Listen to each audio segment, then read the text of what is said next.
heard any news about the state of the way your tracing is? No, but we're with Macron Pharma, so we're next to the IFA, so I'm hoping that everything's still there. We're exhibiting inside, but we can't get in now, obviously, so I don't know what's going to happen. It's a big loss, a big disappointment, a day lost that we were really looking forward to. We were all the way from Cork this morning and stuck here.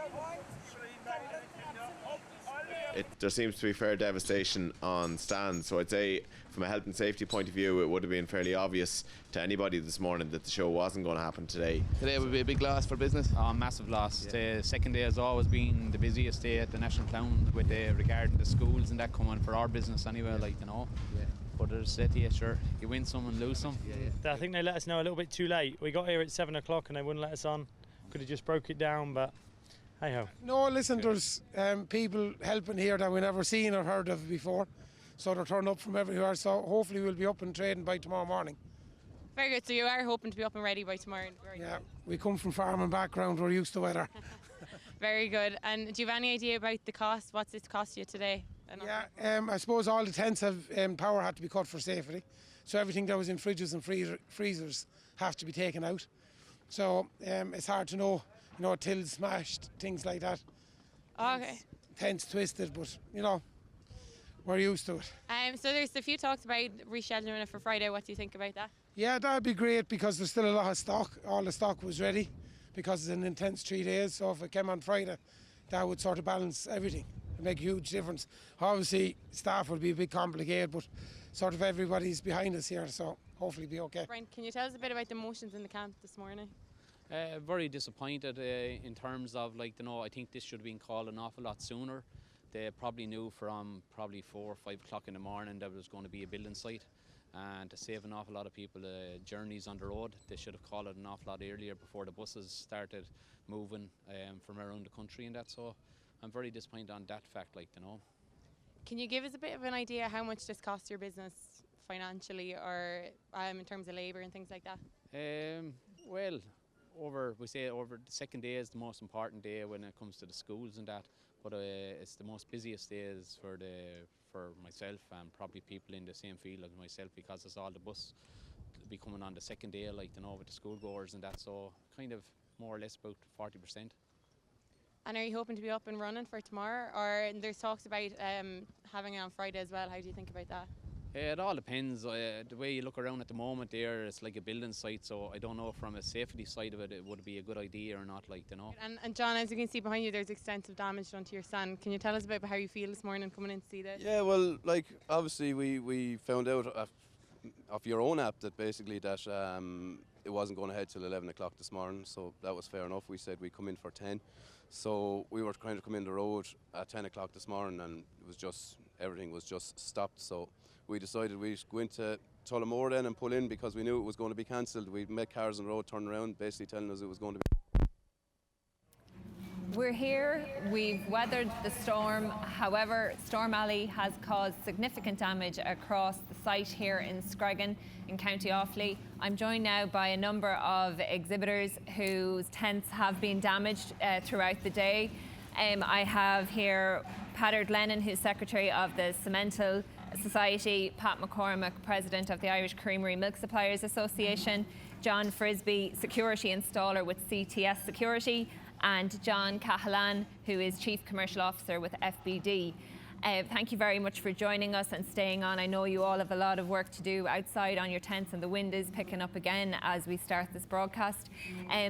Peadar, first off, if you could just tell us about the kind of damage that was caused to your tent. Yeah, today. listen, our own marquee got a bit of structural damage because of the adjoining marquee actually blew in on top of it this morning. Look, at probably an issue, we were in at 7 o'clock to see the cattle, luckily enough, and then we were back out, so we did not know what was happening between there and 1 o'clock. But luckily enough, the cattle in the marquee were all perfect, and we got away lucky on that. So look, we'll get the damage fixed hopefully when we get the marquee off. We're still waiting to get that marquee removed from on top of our own, but hopefully when we get that done in the next hour, we'll get our roof patched up and get ready to go tomorrow. Peadar, it was a neighbouring marquee that actually blew in on top of your roof of your cemental tent where the cattle were. and the neighbouring tent actually was where yourself, John, you're situated in that tent. Can you tell us a little bit about it and what happened? Well, we had a section in the corner of the Blackwater Pavilion tent, and basically they said the same. We were coming in this morning. Obviously, we were notified last night that it wasn't due to go ahead until 11 o'clock this morning, and then that was pushed to 12. We were trying to get in the road. It was just chaos because there was cars coming back out the road. Kind of people knew it was going to be called off. So we pulled in at Tullamore. So we came in, we got in here about 2:30. And when we got here, the tent was just completely gone. Everything, like about probably 10 to 15,000 pounds worth of equipment was just in bits on the ground. Said our tent, well, we won't say our tent, but we had a section of that tent was in on top of the Cemental Society tent. So, yeah, that's kind of where here, and you know, we've nowhere to go for 2 days. Nobody has contacted us to say you could set up somewhere else if we got some bit of equipment up and going. In fairness, the guys from the Cemental Society did obviously have to talk to the powers that be, but did offer us a section aside in their tent, and if that happens, it happens. We're happy to go ahead with that. If it doesn't, we're going home after day one. It's our first year doing the Ploughing Championships as well. And you're saying that your tent, there's a number of different stalls set up within... Yeah, there was probably 10 to 12 exhibitors inside in our tent.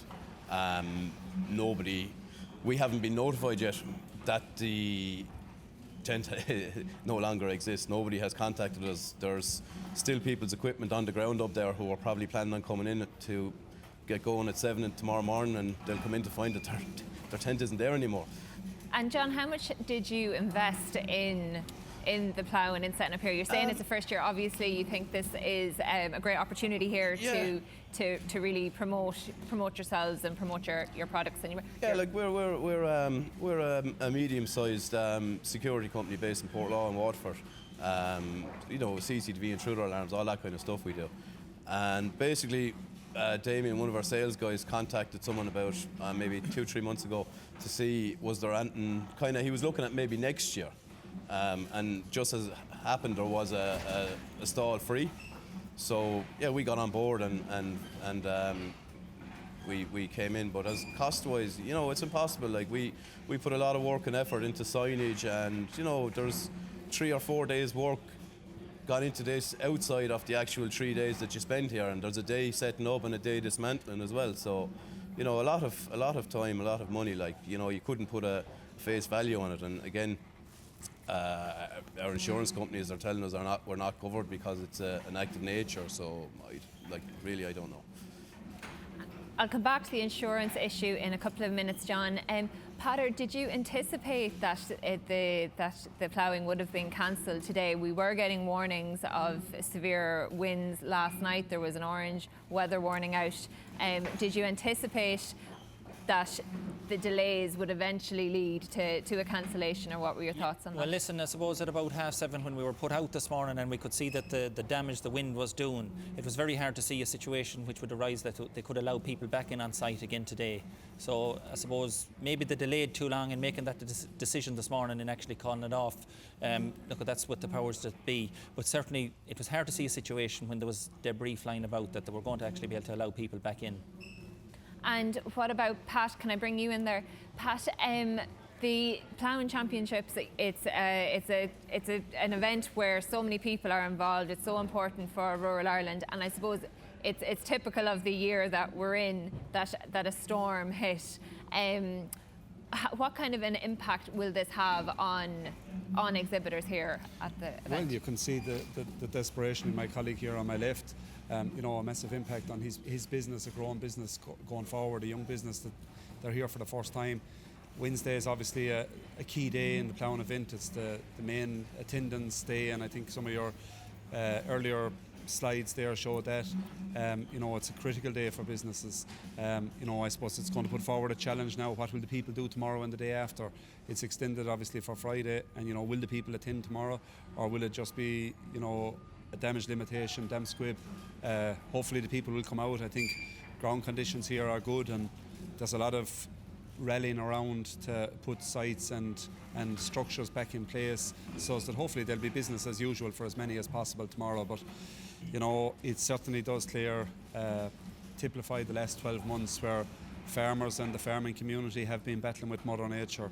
I suppose it was hoped yesterday, obviously, that we wouldn't get as bad a blast of wind as we did get, and you know, right up, I'm told, to 2 o'clock this morning, conditions were pretty good here. You know, there was a lot of frustration out there though during the early morning and up to noon, with a lack of clarity as regards what was going to happen. Young families had travelled long distances, and your heart would go out for them, you know, because they were frustrated. There was no facilities available for them. But certainly, I think the NPA out of this need to take away a lesson as well, that communications can always be improved. And certainly after today, I think communications for the trade stands and for the people coming in the gate will have to be upped.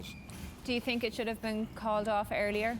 Hindsight is a great thing, Claire. Looking back now, it's very obvious that it was a status orange wind alert, and that it should have been called off early. It's a massive structure, a massive facility here, but it is only a temporary facility, so it was extremely vulnerable to wind. We cannot deny that. You know, it isn't permanent fixture like the sheds one would have around their yard, so it was vulnerable. Hindsight is a great thing though, Claire. And I suppose as well, people were driving here for 11 o'clock, anticipating that it would open at 11, but the highest winds were due to arrive between 8 and 10. So that was kind of a difficult scenario as well for people. In order to get here, to get to the Ploughing, they had to actually drive through a storm. It was a very difficult scenario for people, and you know, you'd wonder, for some people obviously they'd book days off, and maybe students had booked the day off in school or whatever the case may be to come. But you'd wonder for individuals why they took the chance of coming today and why they didn't wait till tomorrow. But certainly, you know, the one thing we have to bear in mind is thankfully there was no serious accidents here, because there could have been serious casualties here, and that nobody coming or going from coming to the Ploughing was significantly injured. You know, we must remember that there was 2 fatalities on the island as a result of the storm, and thankfully they weren't associated with the Ploughing match. And you know, we have to take that in context as well. And Pader, what about the impact on livestock throughout the storm? How many cattle did you have? Yeah, we had 20 cattle on site. We still have 20 cattle on site. No, they were actually very relaxed all through the storm. You know, there was no problem there. I suppose the issues that will arise for us is the extra day that we're here on Friday is confirmed. Look, if people have to take the extra day off to be with their cattle, if we can get people to do that, we have to, actually people accommodation has to be booked for the people who are exhibiting the cattle. So there's a lot of add-on factors that has to be taken into account. That were just, I suppose maybe there couldn't be consultation with the exhibitors, but there certainly was none. We were just told Friday was going ahead. So there's a lot of stuff to be, you know.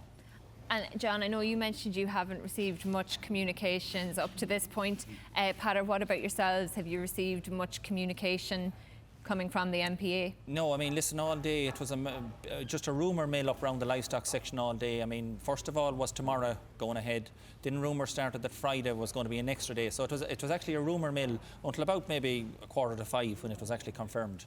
So I mean, people were just in the dark, and it was creating a lot of anxiety among exhibitors who didn't know had they to book Friday off or what had they to do. You know, so look at people have their own farms at home and they have to book extra staff in to look after the cattle at home. So there's just a lot of add-on factors that have to be taken into account. What about the cleanup operation that is ongoing now at the moment around us as we're sitting here? What's the operation like around your tent? Yeah, listen, bar the fact that our colleague's shed is up on top, our tent is up on top of our own, it's actually not bad. So look, we have a guy on standby just ready to fix the roof. There's a few, but other than that, listen, I'd say an hour and we would be good to go again. And what about yourselves, John? The tidy up operation. It's a big site that you have up there that you're part of. Yeah. What's the current status? What's next for you to get? As I said, we went up there and we tidied up what was there. None of the stuff looks really retrievable. We're hoping maybe that we might be able to get one of the screens going, that if we can get somewhere to set up that. But like, we had a fairly decent display up there, but obviously... What did you have on display? Right, so we had 1, 2, 3, 4 cameras on display that were looking up and down the tent. We had a big screen with the recorder, the whole lot, so people could actually see and see the clarity of the cameras, we'll say. And then we had not live footage, but we had footage of a calving camera that we had installed. basically just showing just a recording off the machine, off the cow calf, and just to give people an idea, we'll say farmers an idea of clarity what you would see when a cow was calving, we'll say. So like said, like all that stuff was on the floor. So we're hoping if we can get into the guys' tents there, that we're hoping that we will be able to set a screen up there and a laptop or something, you know, but that means like we have to go back to the hotel tonight and give all night trying to get something up and going for tomorrow, to set up tomorrow, or try to set something up on site here. We're going to have to get maybe some sort of makeshift table, and you know. And John, from an insurance point of view, what advice can you offer to exhibitors here? What can they do next? I suppose there's a couple of things, Claire. The first thing I'd say is that if they have suffered a loss, they should notify their insurance companies straight away and register that loss. We know now that the championship is going to open on Friday as well, and they need to make sure that they have the adequate cover in place that covers off Friday. So they're the two key messages I would ask everybody to reflect on.